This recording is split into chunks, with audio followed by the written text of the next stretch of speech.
We are very happy. NDA has selected C.P. Radhakrishnan as Vice President of India. He is the best suitable candidate.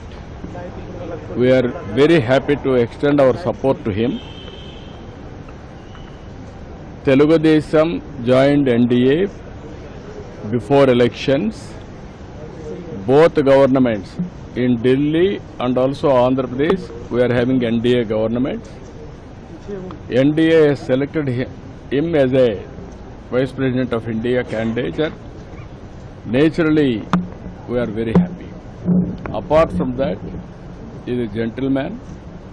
He is also very, very patriotic. He is going to bring pride for our nation. That is how things are going to happen.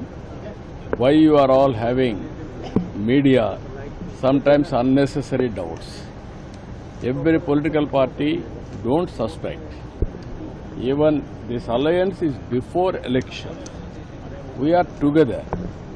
Even Telugu pride, all these things, it won't happen here. Even sometimes we supported even long back P.V. Narasimha Rao, Telugu man as MP.